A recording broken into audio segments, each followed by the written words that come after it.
Hola, mi nombre es Susan Crowley y mi artículo de esta semana para Sin embargo va en continuidad de la semana anterior y se titula El icono o el silencio de Dios. Originado en las tumbas egipcias coptas, fusión de la herencia faraónica y el cristianismo temprano, elevado a su condición de arte gracias a la escuela de El Fayún, el icono se convirtió en la posibilidad de plasmar una idea, la de Dios. Acorde con los tiempos de revelación, el rostro de la divinidad, entidad irrepresentable, por fin encarnada, adquiría un cuerpo. El icono sería el vehículo en el cual la omnipotencia se manifestaría, pero nunca sería atrapada. Si el Dios de Moisés, aquel que exigía al pueblo elegido jamás ser visto, se había materializado en el cuerpo de Cristo, habría que ser sumamente cuidadosos en la manera de plasmarlo. Muchas fueron las discusiones iconoclastas que dirimieron el fin último de la representación. ¿Cómo asumir la materia de lo sagrado? ¿Cómo asegurarse de que no fuera idolatría? Cualquier presunción de estilo condenaría al omnipotente a devenir en ídolo. Ajeno a las concepciones estéticas clásicas, el icono marca un hito en la historia de la pintura. Sello de fe de un pueblo, alejado de cualquier culto pagano, es una de las expresiones más sublimes y al mismo tiempo misteriosas del arte. Imagen inaccesible es el umbral a un sinnúmero de cuestionamientos, no solo religiosos, también filosóficos y estéticos.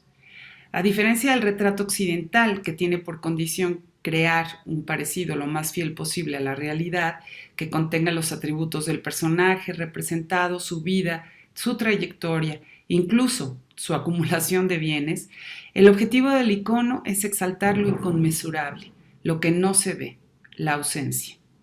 En el icono, la imagen de Cristo está vaciada de su presencia, pero llena de su ausencia. De esta manera lo enuncia Jo Maria Baudinet, la metafísica de la imagen. Se trata de una idea que, no por ser palpable, rompe con la invisibilidad. Lo que vemos en una imagen icónica es el misterio que asoma desde lo que no se ve, eso irrepresentable que subyace más allá de lo que se mira.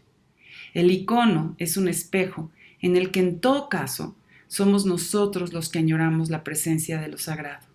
Esa ausencia que no debe ser evidente, que no se reduce a nuestros designios, sino al contrario, nos obliga a elevarnos a las más altas exigencias de fe.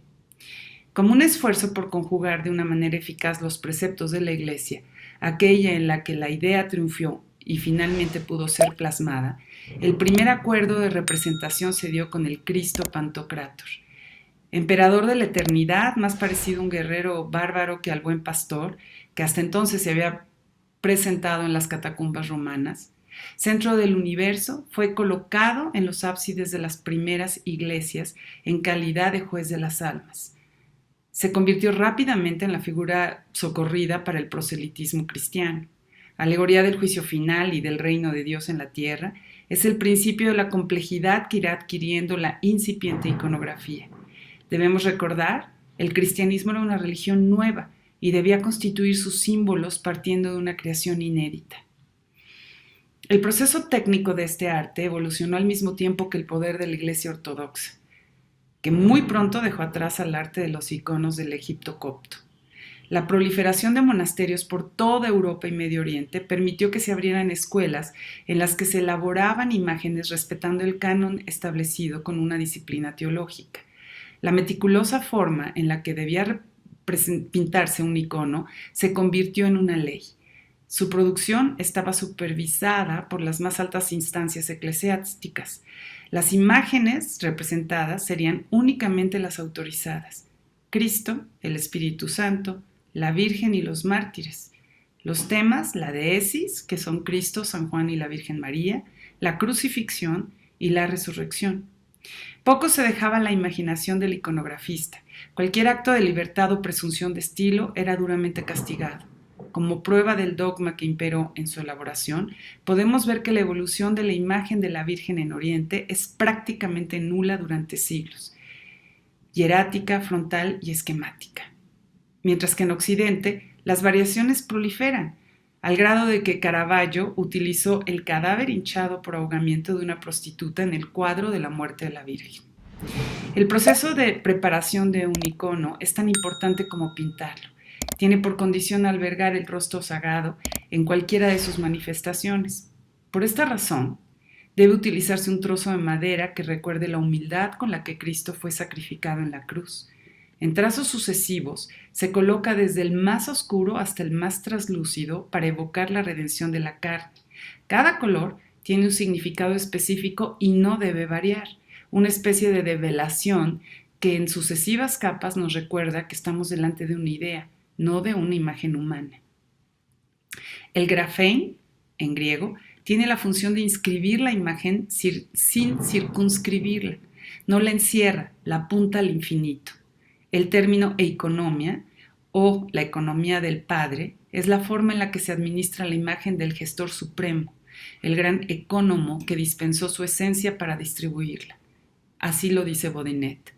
La mirada es el centro de energía, por eso la mayoría de las veces los ojos se muestran estrábicos, generando una perspectiva invertida, es decir, la mirada sale del espacio físico para dirigirse en una serie interminable de rombos al infinito. Lo visible en la imagen tiene por condición recordar que no es aquí donde se encuentra la divinidad. Nosotros habitamos un espacio profano. El icono habita en lo sagrado. Es una presencia instantánea que tiene por condición captar el absoluto. Pero en sí no es un fin, es tan solo un medio para acceder a lo sagrado. Si el retrato refleja una existencia humana, el icono plasma la esencia sagrada. Es la revelación de eso que jamás podremos volver aprehensible porque no cabe en un espacio determinado. El icono es el arte del tiempo y de la exigencia última, un acto de fe tan grande y elevado como el que sufrió el pueblo elegido siguiendo a Moisés en su exilio. Por eso, la imagen icónica guarda en sí el orden del deseo, es esa alianza que establecemos con la divinidad hasta las últimas consecuencias. Lo sagrado como el misterio que jamás se desentrañará porque implica el deseo perenne, el que nunca se cumplirá para poder ser. En su ópera oratorio Moses und Aaron, el compositor Arnold Schoenberg crea una dialéctica en la que los personajes bíblicos ponen a prueba sus intenciones.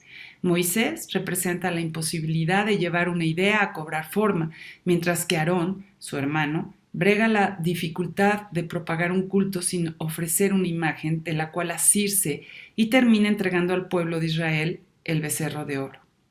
Dentro de una cosmogonía dodecafónica arrasadora que nos lleva a vivir una de las experiencias estéticas, filosóficas y religiosas más elevadas y estremecedoras que de la música se tenga en memoria, la discusión entre estos dos personajes bíblicos se ve violentada por la ausencia de Moisés y la resignación de Aarón ante la demanda de sacrificio pagano de su gente. En un arranque de ira, Moisés destruye las tablas de la ley y opta por el silencio. No hay palabras que puedan describir su decepción. Al arribo del cristianismo, el trazo icónico se convierte en la figura de lo sagrado asumiendo que no es lo sagrado. Su condición es elevar las formas a lo indecible, establecer un intervalo entre lo visible y lo invisible. Es la síntesis que contiene el vacío, memoria de una promesa. Tan compleja es la tensión entre lo sagrado y su representación, que la historia del cristianismo está cruzada por este desafío y será motivo de las más violentas polarizaciones entre conservadores y progresistas. Es la historia del cristianismo, la división de la Iglesia de Oriente y Occidente, y siglos después del movimiento de Reforma, que es parte la imposibilidad de esclarecer la dialéctica emprendida por Moisés y Aarón.